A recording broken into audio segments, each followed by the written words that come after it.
Hey, you're watching Going Down in Tubes.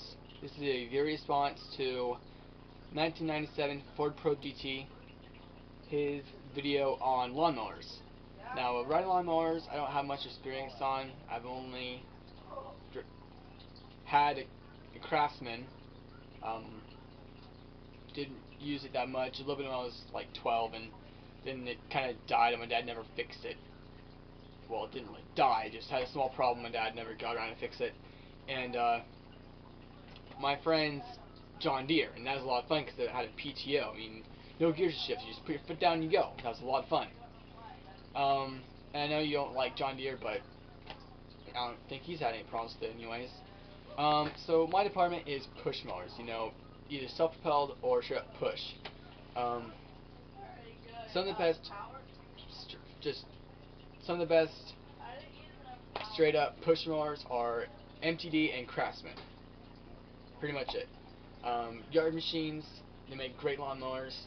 If you take care of them, make sure you got oil and don't hit anything with them, they'll last you a very long time until they get so wobbly and worn out that you just want to get another one.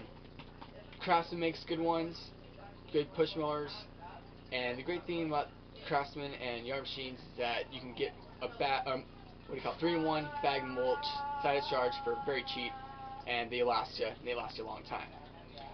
So those are two of my picks for push mowers. Now, self-propelled lawnmowers, I choose Honda and Toro.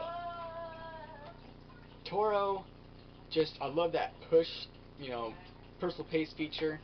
They start up easy. They have the side charge feature. My uncle's got one that it's key start. That's pretty cool. My uncle's, his even has a feature you can just put a hose to the deck and wash it out. However, the one thing the Toro doesn't have, the Honda does have, is the Honda has a clutch to disengage the blade, and that's pretty cool. If you just want to pull it, start it, and then if you come up to, there's something in the grass like a hose or something you don't want to pick it up, or if somebody just pops out, you just let go of the blade or the handle, and then it'll stop the blade instead of starting it again. And that's pretty cool. I've always liked that feature from Honda. I think they're the ones that started it. If not, well, at least Honda made the clutch feature mainstream. Or the blade, the blade disengage feature, because technically the brake clutch is anything that kills the motor with the blade. But yeah, Toro's great for if you like to side charge or bag and you don't need to use it for hours and hours every single day. Because my dad is a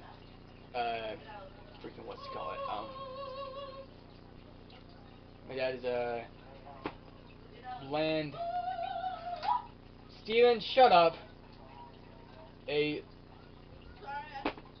land maintenance guy. I can't think of, you know what I'm talking about. Landscaping, right. And he's been through, I think, 4 Toros. I think the first one blew up, and it's the best it's not because it was short and not too long. And then second one hit a pipe, and it was late, getting late, and then yeah, the place he was working at, there was a pipe or something in the lawn and killed it. Then the third one, I think, oh geez, there's been so many. One, I was mowing my grandpa's lawn with him. He was using his Honda, and I started up and it's boom, blew up. That was stupid. And I think the first Toro we got was Techumseh. I think that's why it blew up. I don't know, but anyways, 4 Toros, they're a lot cheaper than Hondas, but they do good. The only reason that they might not be the best for you is if you use them a lot and you wear them down like really fast from using so much, a lot, put a lot of miles on it, I guess, is the gears and the wheels wear out easier than a Honda. My grandpa's Honda, he's had it for 11 years, and it still works. Not like they got it, but still really, really good.